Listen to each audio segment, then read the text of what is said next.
DG Khan,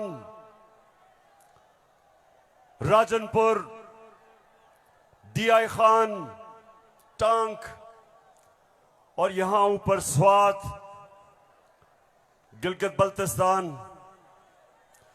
अल्लाह ने हमें बड़े इम्तिहान में डाला है और सिंध में खास तौर पे मैं बात तो सिंध की करना चाहता था कि बहुत हमारे सिंध के पाकिस्तानी बड़ी मुश्किलों में हैं, लेकिन मैं आज बात करना चाहता हूं जिस तरह का प्रोपेगेंडा चल रहा है और खास तौर पे कल एक बड़ा मुनज़्ज़म प्रोपेगेंडा चला है, तो मैं उसके ऊपर पहले बात करूंगा और फिर आपसे पेशावर मजीद बातें होंगी। सबसे पहली चीज, मेरे पाकिस्तानियों, हम सबको एक चीज समझनी चाहिए कि कोई कौम, पेशावर मेरी कोशिश ये है कि मेरा ये सारे जो नौजवान यहां खड़े हैं, मैं आपकी तरबियत भी करूं, आप में सियासी शऊर पैदा करूं, आपको समझाऊं कि हकीकी आजादी क्या है, आपको समझाऊं कि ला इलाहा इल्लल्लाह ये कैसे एक इंसान को आजाद करता है। कैसे जब अल्लाह से आप दावा करते हैं कि अल्लाह तेरा सिवा कोई खुदा नहीं, तो आप अपनी वो जंजीरें तोड़ते हैं जो इंसान को जमीन पे रखता है, इंसान की परवाज रोकता है। ये जंजीरें परवाज रोकती हैं इंसान की, उसकी अजमत की। और मेरे नबी सल्लल्लाहु अलैहि वसल्लम ने मदीना में ला इलाहा इल्लल्लाह से इंसानों को आजाद कर दिया। छोटे इंसान बड़े इंसान बन गए। वो अरब जिनकी कोई हैसियत नहीं थी, चंद सालों में, पेशावर चंद सालों में दुनिया की इमामत की उन्होंने। ये तारीख का हिस्सा है और मेरी भी कोशिश है कि मैं अपनी कौम की जो जंजीरें बंधी हुई हैं जमीन से, जो हम ऊपर परवाज नहीं कर पा रहे हैं, मेरी भी कोशिश ये है कि मैं अपने नबी सल्लल्लाहु अलैहि वसल्लम की सुन्नत पे चलते हुए अपनी कौम को जगाऊं और कौम को आजाद करूं, ताकि ये जंजीरें टूटे और मेरी कौम ऊपर परवाज करे। तो सबसे पहले ये जो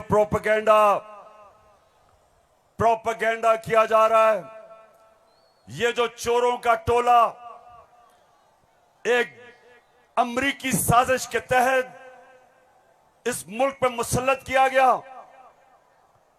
ये जो साजिशी टोला, ये जो इस मुल्क का 30 साल से खून चूस रहा था, आज हमारे ऊपर बिठाया गया हमारी बेहतरी के लिए नहीं, इस कौम को नीचा बनाने के लिए, कमजोर करने के लिए।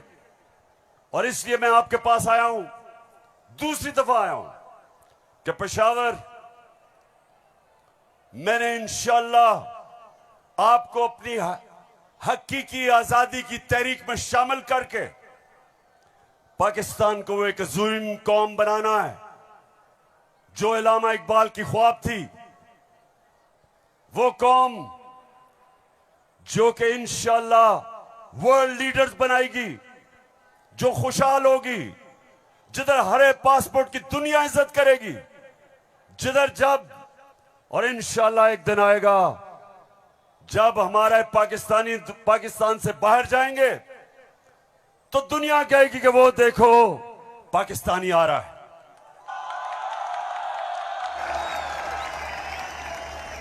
मेरे पाकिस्तानियों, एक ऐसा वक्त था कि अरब ताजर, मुसलमान ताजर जब मलेशिया और इंडोनेशिया गए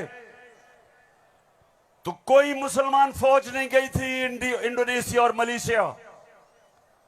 मुसलमान ताजरों का किरदार देख के, मुसलमानों के ताजरों की सच्चाई देख के सादिक और अमीन ताजरों ने अपने किरदार से लोगों को मुसलमान किया। याद रखें, मुसलमानों ने फतह नहीं किया था मलेशिया और इंडोनेशिया, मुसलमानों का कैरेक्टर था जिसने फतह किया था। मैं वो चाहता हूं कि वो हमारे पाकिस्तानी बने कि जब आप दुनिया में जाएं तो लोग आपकी इज्जत करें, आपके पासपोर्ट की इज्जत करें। और वो कभी नहीं होगा जब तक आपके ऊपर ये चोर बैठे हुए हैं।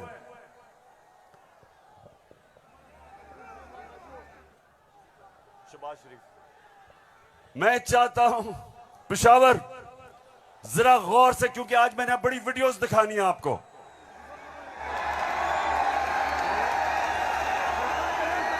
आज आप ये जलसा पूरी तरह आपकी तरबियत भी होगी और आप एंजॉय भी करेंगे। तो मैं जो आपको कह रहा था, फिर से मैं जो आपको कह रहा था कि मैं चाहता हूं कि मेरी कौम एक खुददार गैरतमंद कौम हो, क्योंकि ला इलाहा इल्लल्लाह इंसान को गैरत देता है।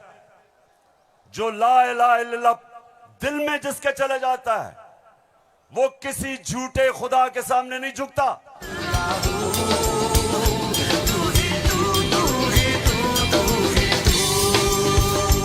अच्छा, अब देखो, जो मैं चाहता हूं कि किस तरह की कौम मुझे चाहिए, और जरा ये देखें इंपोर्टेड क्राइम मिनिस्टर को। मैं सऊदी अरब से होके आया हूं, मैं यूएई के होके, अभी मैं तुर्की होके आया हूं, और मैंने उन भाइयों को कहा कि आप हमारे बड़े अजीम भाई हैं, हमेशा आपने हमारी मदद की। और मैंने यही कहा, जब मैं आया हूं तो आप समझेंगे शायद ये मांगने आया है, मैं मांगने नहीं आया। मैं आया हूं तो आप समझेंगे शायद ये मांगने आया है, मैं मांगने नहीं आया, लेकिन मजबूरी है। जिस तरह माजी में 75 साल में आपने हमारा हाथ बटाया है, कुछ अर्सा आप हाथ बटा। मैंने कहा मैं वादा करता हूं कि इंशाअल्लाह हम पूरी कौम हम मिलकर दिन रात मेहनत करेंगे, पसीना गिराएंगे, अपने पांव पे खड़े होंगे। क्यों पेशावर, सुन लिया? ऐसे आदमी को आप अपना प्राइम मिनिस्टर मानते हो?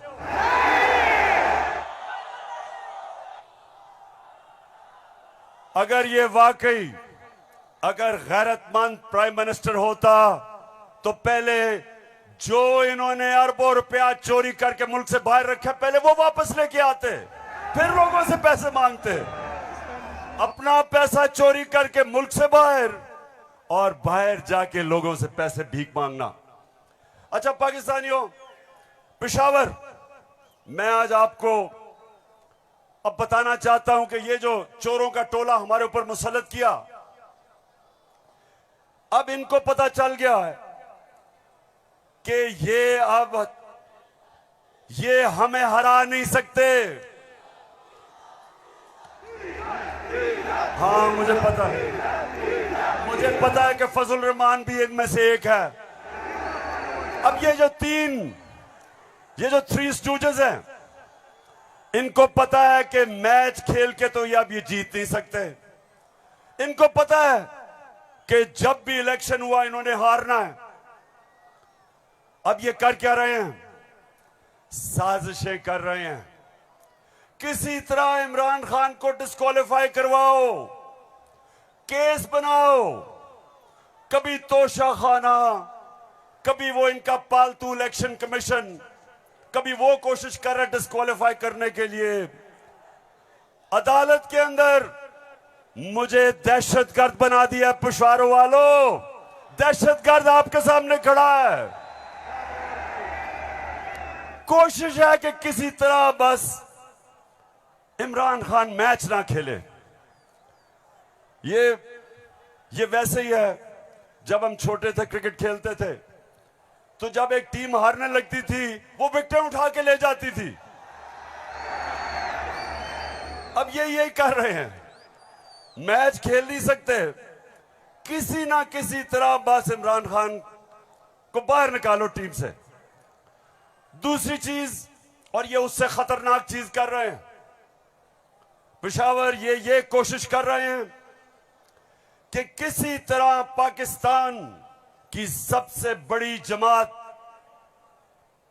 पाकिस्तान की सबसे बड़ी जमात, इसको किसी तरह पाकिस्तान की फौज से लड़ाया जाए। ये इनकी दूसरी कोशिश है।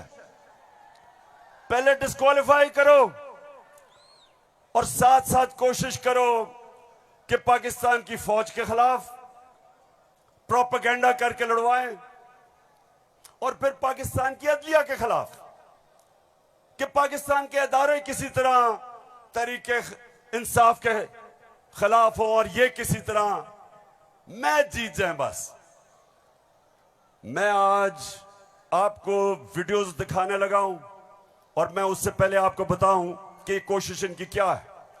जो कुछ मैं कहता हूं, इनका प्रोपेगेंडा सेल बैठा हुआ है, वो हर चीज को मोड़ के कोशिश करता है कि या किसी तरह अदालत मेरे खिलाफ हो या किसी तरह फौज मेरे खिलाफ हो। अब मैंने क्या कहा था, मैंने अभी चंद रोज पहले क्या कहा, परसों मैंने क्या कहा, मैंने ये कहा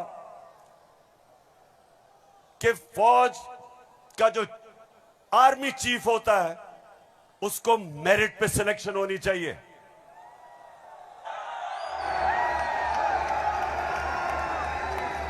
अब मुझे ये बताओ कि कोई भी किसी का खैर ख्वाह होता है, वो हमेशा चाहेगा अगर इदारा मजबूत करना है मेरिट पे सिलेक्शन हो। ये दुनिया का असूल है। आपने अगर फैक्ट्री सही चलानी है, ऊपर मेरिट पे आदमी बिठाओ। आपने अगर मुल्क को ऊपर लेके जाना है, क्रिकेट टीम अच्छी बनानी है, तो मेरिट के ऊपर सिलेक्शन हो। इसमें क्या गलत बात की थी? और मैंने साथ ये कहा था कि नवाज शरीफ और आसिफ जरदारी, ये किसी सूरत इन दो डाकुओं को पाकिस्तान का आर्मी चीफ नहीं सिलेक्ट करना चाहिए। ये क्यों कहा था मैंने ये इसलिए कहा था, सबसे पहले नवाज शरीफ मुल्क का मुजरिम है, अरबों रुपए की प्रॉपर्टीज बाहर इसकी पनामा में पकड़ा गया, सजा हुई इसको, झूठ बोल के मुल्क से बाहर भागा, मफरूर है। मुझे यह बताएं पेशावर, जरा मुझे यह बताएं कि क्या एक चोर को, एक मफरूर को, एक भगौड़े को जो मुल्क से बाहर पैसा ले जाता है, क्या उसको पाकिस्तान का आर्मी चीफ सिलेक्ट करना चाहिए? जरा मुझे बताएं। और इधर बात खत्म नहीं होती। दूसरी, डॉन लीक्स क्या थी? हिंदुस्तान पाकिस्तान की फौज को कह रहा था ये दहशतगर्दी कर रही है। हिंदुस्तान उस वक्त के पाकिस्तान के सिपाहसालार रहील शरीफ को कह रहा था ये दहशतगर्दों का सरदार है। और डॉन लीग्स में क्या चीज सामने आती है? बजाय नवाज शरीफ और नून लीग अपनी फौज के साथ खड़े हो, वो हिंदुस्तान को पैगाम पहुंचाते हैं कि जी हम कुछ नहीं कर रहे, फौज सब कुछ कर रही है। अपने से फौज को अलग कर लिया। काठमांडू में सार्क मीटिंग में बरका दत्त किताब में लिखती है कि नवाज शरीफ छुप छुप के नरेंद्र मोदी को मिल रहा था अपनी फौज से डर के। और दूसरी तरफ आसिफ जरदारी, वो अमेरिकनों को कहता है, अपने अमेरिका में पाकिस्तान का एम्बेसडर हुसैन हक्कानी, वो जाके अमेरिकनों को, एडमिरल मलन को कहता है कि जनाब गवर्नमेंट को और जरदारी की गवर्नमेंट को पाकिस्तान की फौज से बचा लो। ये वो लोग हैं, बताओ मुझे, ये आर्मी चीफ सिलेक्ट कर सकते हैं? क्या हम इतने अहम ओहदे इन दोनों चोरों के हाथ में देंगे? नहीं देंगे। लेकिन तीसरी चीज पेशावर सुनो, इन्होंने सबको, मैंने बार बार आपको वो मुरासला दिखाया जो अमरीकी अंडर सेक्रेटरी ने धमकी दी पाकिस्तान को, पाकिस्तान के एम्बेसडर असद मजीद को, कि अगर तुमने इमरान खान को ना हटाया तो पाकिस्तान को मुश्किलों का सामना करना पड़ेगा। और नो कॉन्फिडेंस मोशन में अभी टेबल नहीं हुई थी, तब वो धमकी देता है। और सबको पता है उसके बाद क्या हुआ। नो कॉन्फिडेंस आता है, चोरी के पैसे से मेंबर पार्लियामेंट खरीदे जाते हैं, करप्शन के पैसे से लोटे बनाए जाते हैं। और आपका भी एक बहुत बड़ा लोटा था। कौन लोटा था आपका? एक ही पख्तूनख्वा से लोटा आया और बहुत बड़ा लोटा था वो। लोटों पे पैसा चलता है, लोटों पे नोट चलते हैं, और उसके बाद हमारी हुकूमत गिराई जाती है और इनको इंपोर्टेड हुकूमत ऊपर लगाई जाती है। और मेरा तीसरा सवाल है कि क्या वो लोग जो बाहर से मुसल्लत किए गए हैं, जिनके पैसे और दौलत बाहर पड़ी है, क्या उनको पाकिस्तान के आर्मी चीफ को अपॉइंट करना चाहिए? बताओ।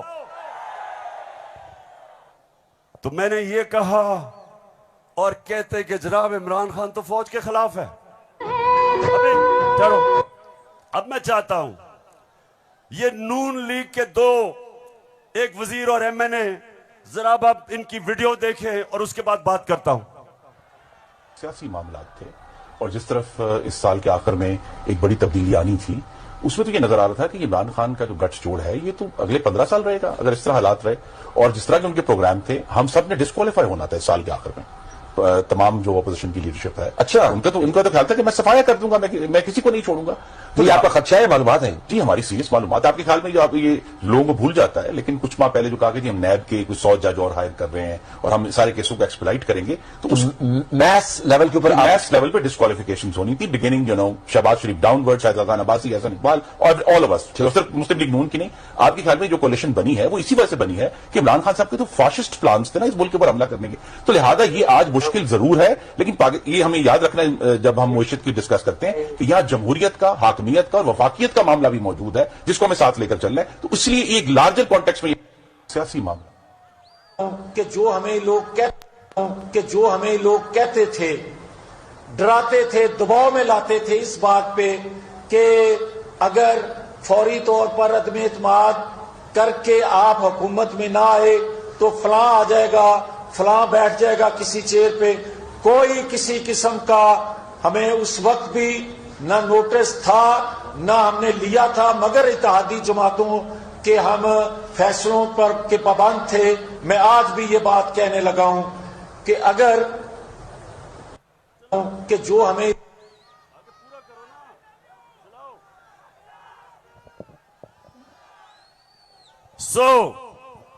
इसलिए ये हुकूमत हमारी गिराना चाहते थे कि इमरान खान एहतसाब ना कर दे। डर ये था कि अगर इमरान खान रह गया तो ये जेल में चले जाएंगे, क्योंकि इन्होंने जो चोरी किया वो पकड़ी जाएगी। मतलब ये कि ये इसलिए गिराना चाहते थे, महंगाई वजह नहीं थी, माइशत वजह नहीं थी, वजह सिर्फ एक थी कि इन्होंने एनआरओ लेना था और 1100 अरब रुपया अपना माफ करवाया। अब मैं ये चाहता हूं कि ये जो नून लीग प्रोपेगेंडा कर रही है कि इमरान खान फौज के खिलाफ है, जरा सुने कि इनके लीडर्स ने फौज के खिलाफ क्या बातें की। और मैं चाहता हूं मीडिया इसको दिखाए ताकि पता चले कि ये जो लोग आज इक्तिदार में बैठे हैं और ये हर रोज प्रोपेगेंडा कि किसी तरह तहरीक इंसाफ और फौज की लड़ाई हो जाए, जरा ये सुने कि इन्होंने फौज के मुतालिक क्या बातें की थी। जनरल कमर जावेद बाजवा साहब, आपने हमारी अच्छी भली चलती हुकूमत को रुखसत करवाया, जजों से जोर जबरदस्ती से फैसले आपने लिखवाए। फौज के जवानों और अफसरों के नाम जब आप किसी फर्द वाहिद या मफाद प्रस्त टोले के लिए आइन तोड़ने के मुर्तकिब होते हैं, वहाँ आप खुद अपनी कौम को, अपने मुल्क और अपने लोगों को आइन शिकनों के रहमो करम पर छोड़ रहे होते हैं। हाँ, नवाज शरीफ ने ये जरूर किया कि उसने किरदारों और इदारों के दरमियान एक वाज़े लकीर खींच दी है। एक या दो अफराद इदारा नहीं हुआ करते, एक या दो अफराद इदारों की बदनामी का बायस बना करते हैं।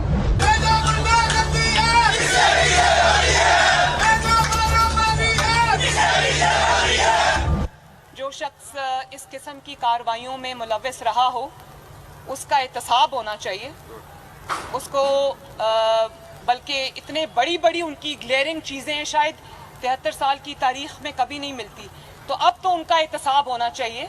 ये इस किस्म के शख्स को कोई और ओहदा दे देना, और वो भी इतना इम्पोर्टेंट ओहदा देना, ये मैं समझती हूँ कि ये कौम के मुंह पे तमाचा है, आइन और कानून की हुकूमत के मुंह पे तमाचा है। तुम हमें सियासत बतलाते हो, अपने हुदूद में रहो। इसराइल की नौकरी न किया करो। इसराइल के वजीफों पर पलने वाले जर्नलों, अपने हुदूद में रहो। बड़े बड़े रैंकों वालों से भी अपने आप को मुहतरम समझता हूँ, और अगर बिगड़ोगे तो फिर अगर हम बिगड़ गए तो अफगानिस्तान में अमेरिका का क्या हश्र हुआ, खुदा की कसम यहाँ तुम्हारा वही हश्र। तो हमारी किरदार कशी करना छोड़ दो।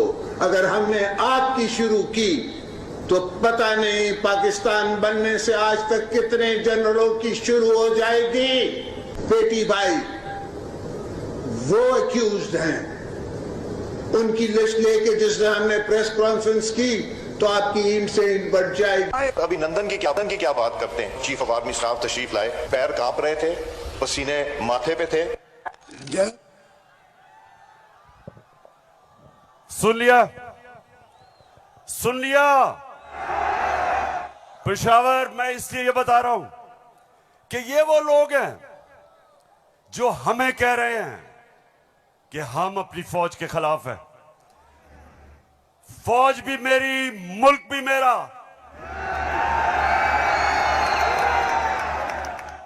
जितने इदारे मजबूत होंगे, मुल्क मजबूत होगा। अदलिया मजबूत होगी, मुल्क मजबूत होगा। फौज मजबूत होगी, हम आजाद हो सकेंगे।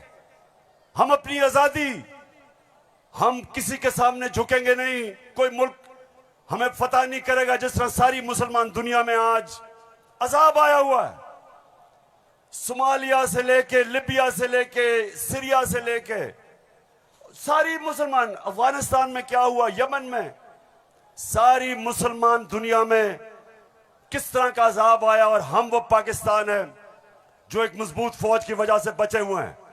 तो नून लीग वाले ये समझ जाओ कि हम वो लोग हैं जो इस मुल्क के इदारे मजबूत करेंगे। और कभी अगर कोई तनकीद करते भी हैं अपनी फौज के लिए, उसकी बेहतरी के लिए करते हैं, तामीरी तनकीद करते हैं। अब वो चलाओ।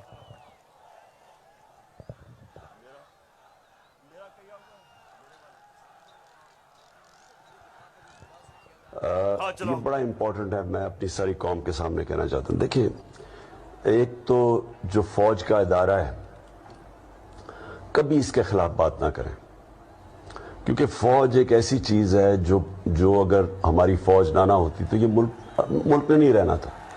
इमरान खान से ज्यादा इस मुल्क को जरूरत पाकिस्तानी फौज की है, और हमें हमेशा इस इदारे को इसकी मजबूती के लिए हमें बात करनी चाहिए। और हमारे जो दुश्मन है वो मुसलसल इसको अटैक करते हैं। बल्कि ये दोनों जो prime minister, ex prime minister और प्रेसिडेंट, वो जरदारी और नवाज शरीफ, इन दोनों ने अपनी फौज को अंडरमाइन करने की कोशिश की है। ये जब गवर्नमेंट में भी थे, इन्होंने अंडरमाइन किया उसको। इन्होंने गवर्नमेंट में रहते हुए वो डॉन लीग्स क्या थी, डॉन लीग्स वो हिंदुस्तान के साथ कह रहे थे कि जी हमारी फौज की वजह से हम दोस्ती नहीं हो रही। और जो मेमो गेट था वो क्या था, वो अमरीकनों को कह रहा था जरदारी अपने हुसैन हक्कानी के जरिए। जी शुक्रिया। मैं इसलिए आपके सामने ये रख रहा हूं कि ये मैं आज से नहीं कह रहा, ये मैं हमेशा समझता हूं। और आज तो है ही 6 सितंबर। पेशावर, मुझे अभी भी 6 सितंबर याद है। मैं उस वक्त स्कूल में था और मुझे याद है जब के लाहौर के पास हिंदुस्तान की फौज आई और जो वहां जिस तरह की हमारे घरों में बमबारी की आवाज आ रही थी, तो मुझे तो बड़ी अच्छी तरह 6 सितंबर याद है और मुझे यह भी याद है कि सारी कौम तब खड़ी थी अपनी फौज के साथ। अब दूसरी चीज मैं ये चाहता हूं कि आप सब देखें कि जुडिशरी के खिलाफ ये नून लीग ने पाकिस्तान की अदलिया के खिलाफ क्या बातें की हैं, जरा ये जरूर देखें, फिर मैं आप अगली बात करता हूं। इस तरह बेंच फिक्सिंग भी एक जुर्म, इस पे भी 100 मोटो। फजल रहमान देख ले कितना गुस्सा चढ़ा हुआ है इसको। सारे फैसले एक ही जज करेगा, जैसे लगता है कि उसका जज नहीं है, उसकी पार्टी का रुकन हो। जब बेंच बना तब से लेकर आज तक के फैसले तक इंसाफ होता हुआ नजर नहीं आ रहा था। अपने एक शख्स की वजह से आज आइन की तशरीह को में फर्क डाला जा रहा है। अपनी मर्जी से आइन की तशरीह की जा रही है। फुल कोर्ट इसलिए नहीं बनाया गया कि अगर फुल कोर्ट बन जाती तो आज का फैसला मुख्तलिफ होता। मौजूदा बेंच है उसमें जो मुअज़्ज़ज़ जज साहबान बैठे हैं, उन जज साहबान का हमारे मुतल्लिक़ जो उनके ख्यालात हैं उनसे भी कोई ना वाकिफ नहीं है, ना हम ना वाकिफ हैं। और उसके बाद हर वो केस जिसका फैसला हमारे खिलाफ आना हो उस बेंच का जो है वो वही हिस्सा होते हैं। और अब तो ये बात पहले से जो है वो प्रिडिक्ट होने लगी है। जो सहाफ़ी वहाँ सुप्रीम कोर्ट की कार्रवाई को कवर करते हैं तो वो पहले से जब बेंच बनता है या कोई केस जाता है तो वो पहले से बता देते हैं कि इसके ऊपर फलां बेंच बनेगा। अगर कुछ लोग गैर जानिबदार नहीं होंगे, अगर इसके सहूलतकार पीछे नहीं हटेंगे तो हमें बता दें मुल्क कौन चलाएगा। सुप्रीम कोर्ट के जजेस ने पीछे बेंड करके अपने आप को कभी इधर कि नहीं शायद उनको समझ नहीं आई, शायद उनके तक पैगाम नहीं पहुंचा, वगैरह वगैरह करके इनको हाथ नहीं लगाया। इनको तो मतलब ये है कि इनको कौन सी दीवार पे लगाया। तो जिस तरह मैच फिक्सिंग एक जुर्म है, इस तरह बेंच फिक्सिंग भी एक जुर्म। जब बेल का फैसला होने वाला होता था, जेल में उस दिन खबर मिलती थी कि 3 हफ्तों के लिए बेंच डिसॉल्व हो गया, नया बेंच, या कोई जज छुट्टी पे चला गया। जाता नहीं था, भेजा जाता। काजी फाइज ईसा साहब के मामले में माय लॉर्डशिप से ये पूछना चाहते हैं कि वो आपके ब्रदर जज थे ना, आपने क्या किया? तो फिर हमारी बात नोट कर लो, हम हर उस अदालत का और उस जज का घेराव करेंगे जो तुम्हारे इस गंदे और घटिया एजेंडे को परवान चढ़ाने के लिए अपोजिशन के खिलाफ जो है इक़दाम करेगा। चीफ सेक्रेटरी साहब, आपको इस बात का जवाब देना पड़ेगा। आपने इधर ही रहना है, आपके बच्चों ने भी इधर ही रहना है। कमिश्नर लाहौर साहब, आपने भी इधर रहना है, आपने सर्विस भी करनी है। इसलिए आपको ये चाहिए था कि आप इस गैर कानूनी अमल के आगे दीवार बनते और इसे बजा लाने से इनकार करते। आला अदलिया के जजेस पार्टी बनकर अगर चीफ जस्टिस वो जबान इस्तेमाल करेंगे जो इमरान खान कंटेनर पे चढ़ के करता था, तो उस जबान का वही जवाब मिलेगा जो नवाज शरीफ के सियासी मुखालिफिन को दिया जाता है। आप कौन होते हो किसी की तौहीन करने वाले? आप कौन होते हो किसी की तज़हीक करने वाले? ऐसे नाइंसाफी पर मबनी फैसले करोगे, बुग़्ज़ पर मबनी फैसले करोगे, इंतकाम वाले फैसले करोगे तो कौन इज्जत करेगा आपकी? फिर तौहीन अदालत लगा देते हो। 5 मेंबर बेंच ने सियासी पार्टी बना दिया पूरी अदलिया को और उसको मुस्लिम लीग नून के सामने ला के खड़ा कर दिया। क्या बताओ, मुल्क की सबसे बड़ी अदालत की इससे भी बड़ी तौहीन हो सकती है कोई? हम आपकी इज्जत करना चाहते हैं, आप भी तो अपनी इज्जत करवाओ। तो जस्टिस अजमत सईद साहब जो है उनको कौन नहीं जानता। पर्सनली जाती तौर पे असरअंदाज होकर उन्होंने JIT बनवाई। बदनाम जमाना JIT को आज तक व्हाट्सएप। मैं सिर्फ आपको ये थोड़ा सा सैंपल दिखा रहा हूं कि किस तरह का ये अपने पाकिस्तान की अदलिया के खिलाफ क्या जबान इस्तेमाल की गई है। और मैं अपना आपको बता दूं, आज से 26 साल पहले जब मैंने सियासत शुरू की तो उसको इंसाफ की तहरीक का, आजाद अदलिया के लिए सबसे पहले हम खड़े हुए। जेल में वाहिद सियासी लीडर था जो आजाद अदलिया के लिए जेल में गया। 2008 की इलेक्शन बॉयकॉट की अपनी अदलिया के लिए। उसके बाद जब हम इक्तदार में आए तो इस्लामाबाद में 50 साल के बाद पहली दफा जुडिशल कॉम्प्लेक्स बनाया अपने जजेस के लिए। मैं ये इसलिए आपको कह रहा हूं कि जो कानून की बालादस्ती, रूल ऑफ लॉ, कोई माशरा आगे नहीं बढ़ सकता जब तक वहां इंसाफ नहीं होता, और इंसाफ देती है अदलिया। इसलिए हमने हमेशा अपनी अदलिया की इज्जत की है। ये जो नून लीग के लोग हैं जो आज जिस तरह की जबान इस्तेमाल कर रहे हैं, सोशल मीडिया पे अटैक कर रहे हैं इस्लामाबाद के चीफ जस्टिस को, ये कभी, मैं आपको ये बता रहा हूं कि मैंने कभी अपनी पार्टी को इजाजत नहीं दी कि अदलिया को अटैक करे, क्योंकि आखिर में इंसाफ होगा तो मुल्क में खुशहाली आएगी, और इंसाफ अदलिया देती है। मुझे बड़ा जनाब इन्होंने कहा कि देखें इमरान खान ने कोई बड़ी गलत जबान इस्तेमाल कर दी। मैं आप सबके सामने आज ये कहना चाहता हूं कि मैं अपनी अदलिया की इज्जत करता हूं, लोअर कोर्ट्स की इज्जत करता हूं, वो लोअर कोर्ट्स जो आम इंसानों की खिदमत करते हैं, और मुश्किल हालात में अगर एक मैजिस्ट्रेट ज़ेबा के खिलाफ ऐसे लगा कि मैंने कोई सख्त जबान इस्तेमाल की, उसकी वजह थी मैं शहबाज गिल को देख रहा था, उसके ऊपर तशद्दुद हुआ,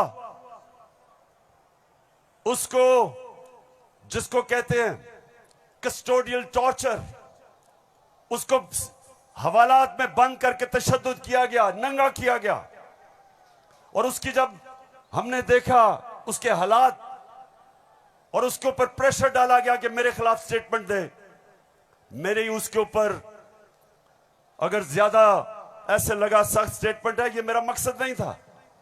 कभी मैं ये नहीं समझ सकता कि मैं किसी जज को धमकी दूं, लेकिन मैं आज सबको ये कहना चाहता हूं कि इस मुल्क में जब तक इदारे मजबूत और ताकतवर नहीं होंगे, मुल्क ऊपर नहीं आएगा।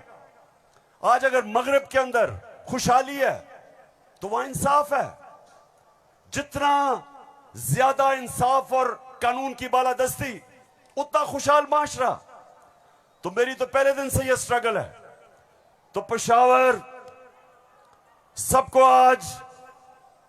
मैं आज पैगाम देना चाहता हूं कि ये जो कोशिश की जा रही है तहरीक इंसाफ को इदारों से लड़ाने की, ये कौम सब समझ गई है। कौम में सियासी शऊर आ गया है।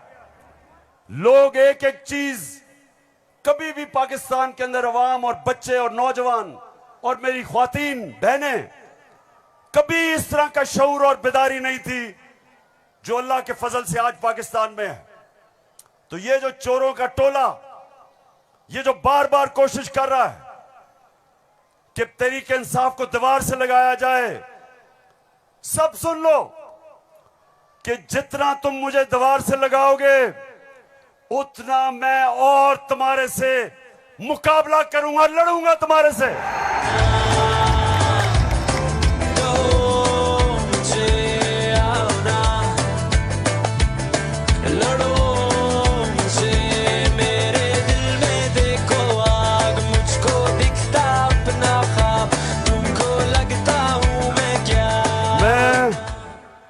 अपनी सारी कौम के पास जा रहा हूं। 7 महीने से मैं पब्लिक में हूं, हर शहर में जा रहा हूं, अपनी कौम को तैयार कर रहा हूं कि मेरे पाकिस्तानियों, जब मैं तुम्हें कॉल दूंगा तुमने निकलना है मेरे साथ। कहती है ये राहे अमल, आओ हम सब साथ चले, मुश्किल हो या आसानी, हाथ में डाले हाथ चले, धड़कन है पंजाब मगर दिल अपना मैदान है।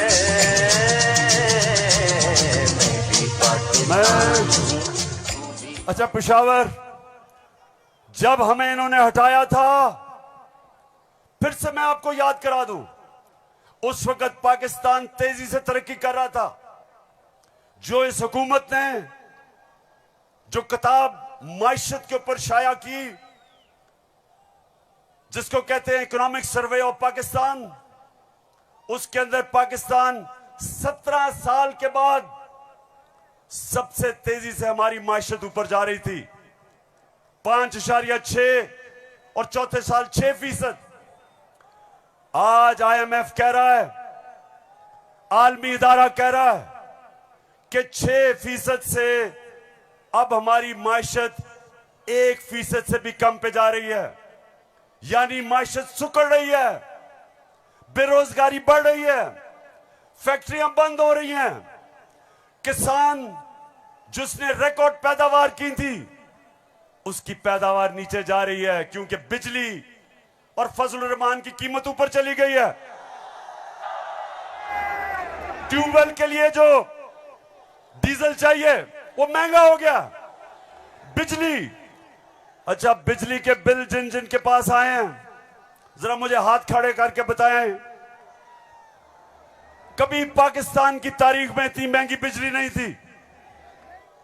क्या हुआ कि 4 महीने में कौन सी क़यामत आ गई कि बिजली की कीमत 18 रुपए यूनिट से 36 रुपए यूनिट और टैक्सेस मिला के 50 रुपए यूनिट पे बिजली पहुंच गई है।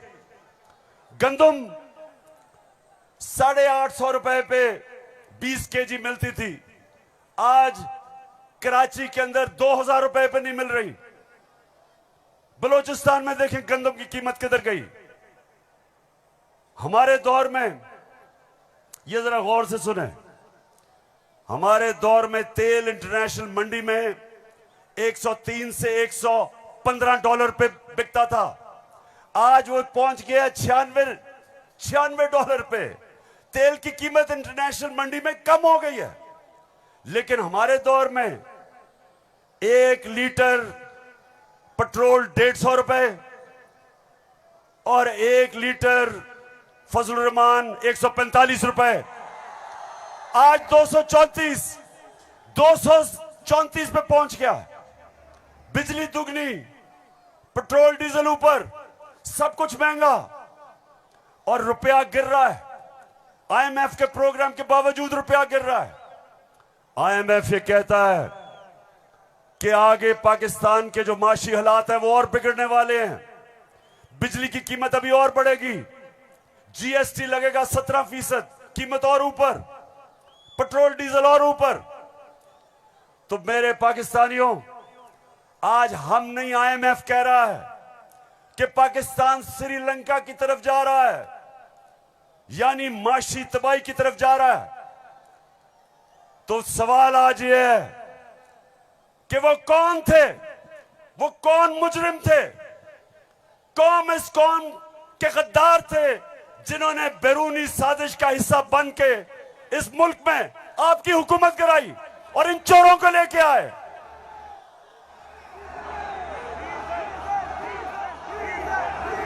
मैं अब जरा जो आपको आजकल जो नवाज शरीफ की बेटी आजकल बनी हुई है, मालिका बनी हुई है पाकिस्तान की, प्रोटोकॉल उसको प्राइम मिनिस्टर का मिल रहा है। जरा मैं सारी कौम के सामने बताना चाहता हूं कि इसका सबसे बड़ा मसला यह है कि इससे सच नहीं बोला जाता। जरा ये आप फिल्म शो देखें ना, आपकी इनकम इतनी है कि आपको ये प्रॉपर्टी आप ले सकते हैं कि आपने मेफेयर के अंदर जो आपकी 4 अपार्टमेंट्स हैं उनकी 1 अरब से ज्यादा, 1 अरब रुपए से ज्यादा उनकी कीमत है, अब 4.5 अरब तक पहुंच गई है उनकी कीमत। आपने अपनी जो टैक्स में टोटल आमदनी बताई है 94 में 1.5 लाख रुपए। मुझे ये बताएं कि आपने अरबों रुपए की मेफेयर में प्रॉपर्टी खरीदी कैसे?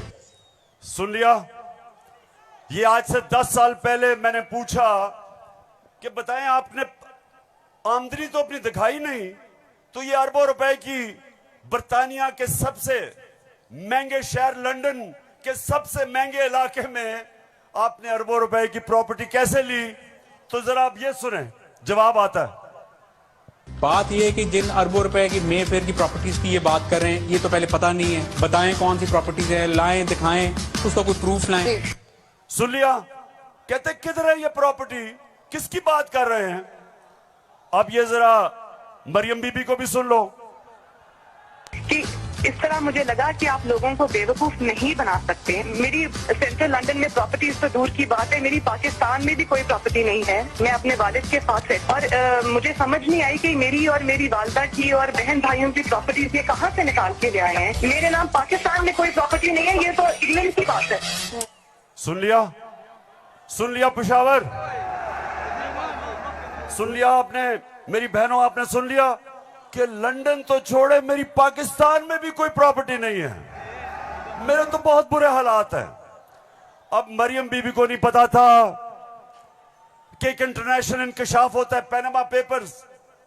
दुनिया में जो सीक्रेट डॉक्यूमेंट्स हैं वो लीक हो जाती हैं। बड़े बड़े दुनिया में प्राइम मिनिस्टर और वजीर सब पकड़े जाते हैं, उसमें हमारे शरीफ खानदान भी फंस जाता है। नवाज शरीफ, मरियम नवाज, हसन नवाज और हुसैन नवाज के बैरून मुल्क खुफिया असासों का इंकशाफ। पनामा लीक्स ने बैरून मुल्क खुफिया दौलत का भांडा फोड़ दिया। सुन लिया? अब ये सुना, ये इंकशाफ हो गया। जब इंकशाफ हुआ तो मरियम के भाई हुसैन शरीफ क्या कहते हैं, ये जरा सुन लें। मैं इस बात को तस्लीम करता हूँ कि अल्हम्दुलिल्लाह पाक लेन के ऊपर जो अपार्टमेंट्स हैं वो अल्हम्दुलिल्लाह हमारे हैं। मैं इस बात को तस्लीम करता हूँ कि उनको ऑफशोर कंपनीज नेस्कॉल लिमिटेड और नीलसन लिमिटेड जो है उनको ओन करती हैं। और मैं आपको ये भी अर्ज करता हूँ उनको होल्ड कर रही है इस वक्त मरियम नवाज शरीफ, मेरी हमशीरा जो है। पेशावर सुन लिया कि छुपाई हुई थी प्रॉपर्टीज। एक हदीस है कि शैतान आप इंसान के गुनाह दुनिया में नशर कर देता है। वो दुनिया में नशर हो गए, उन्होंने कहा हमारी प्रॉपर्टीज नहीं, प्रॉपर्टी सामने आ गई। अब ये मैं आपको समझाने की कोशिश कर रहा हूं। असल में नवाज शरीफ की प्रॉपर्टी थी। मरियम बेचारी के पास किधर से पैसा आया? पैसा तो नवाज शरीफ का था। क्यों छुपा रहा था? क्योंकि आपके चोरी का पैसा था, अवाम से पैसा चोरी किया था। चोरी और करप्शन में क्या फर्क? चोरी होती है जो जेब कुतरा करता है, जो आपके घर में चोरी होती है, जो साइकिल चोरी होता है, मोटरसाइकिल, इंसान को नुकसान पहुंचता है। करप्शन, मुल्क का पैसा चोरी करने को करप्शन कहते हैं और मुल्क तबाह होते हैं करप्शन से। जो पैसा आपकी तालीम पे, अस्पतालों पे, सड़कों पे, गुर्बत कम करने पे, जो पैसा वहां खर्च करना होता है इनकी जेबों में चला जाता है, मुल्क से बाहर चला जाता है। इसलिए कौम में गरीब इसलिए नहीं होती कि उनके पास वसाइल नहीं है, असासे नहीं है। कौमें गरीब तब होती हैं जब उनके अपने सरबराह मुल्क को पैसा चोरी करके बाहर ले जाते हैं। तो ये जो आज हमारे ऊपर मुसल्लत किए हुए हैं, सारी कौम तैयार हो जाए। मैं कभी इनको कबूल नहीं करूंगा, मैं कभी इनकी गुलामी कबूल नहीं करूंगा। हाथ खड़ा करके बताओ आप तैयार हो जब मैं आपको कॉल दूंगा? आपने सब तैयार होना है। जिस तरह मैं आपको कह रहा हूं, कहता रहा हूं, मैं हूं आपका कप्तान और आप मेरी टीम हो। और ये वर्ल्ड कप हमने पाकिस्तान की हकीकी आजादी के लिए जीतना है। एक अजीम मुल्क बनाना है पाकिस्तान को। हमेशा आजाद मुल्क ऊपर जाते हैं, गुलाम मुल्कों की परवाज नहीं होती। हम ये नहीं चाहते कि हम किसी दुनिया के मुल्क से लड़ाई करें। हम अमेरिका को मैं बार बार कहूं कि अमेरिका, हम अमन में आपके साथ हैं, किसी जंग में हम आपके साथ नहीं हैं। हम दोस्ती चाहते हैं, लेकिन हम किसी सूरत आपकी गुलामी नहीं चाहते। हम अपनी जमीन नहीं इस्तेमाल होने देना चाहते किसी और लड़ाई के अंदर। हम नहीं चाहते कि हमारी जमीन इस्तेमाल हो किसी भी दुनिया के मुल्क के ऊपर। आप किसी किस्म की जारियाना कार्रवाई करें। हम ये नहीं चाहते। हम फिर से कहते हैं, हम अमन में सबके साथ हैं। हम तो हिंदुस्तान से भी अच्छी दोस्ती करेंगे, लेकिन पहले कश्मीरियों को उनका हकूक दो, उनकी स्टेटहुड वापस करो। हम हिंदुस्तान से भी बातचीत कर लेते, लेकिन हम किसी सूरत अपनी आजादी के ऊपर सौदा कभी नहीं करेंगे। मेरे साथ हो पिशावर, साथ हो मेरे। तो फिर से जाते हुए आखिरी बात, आप सब ने तैयार रहना है। मैं आपको कॉल दूंगा इस्लामाबाद की, और वो कॉल होगी इस मुल्क को इन चोरों से आजाद करने के लिए। पाकिस्तान जिंदाबाद।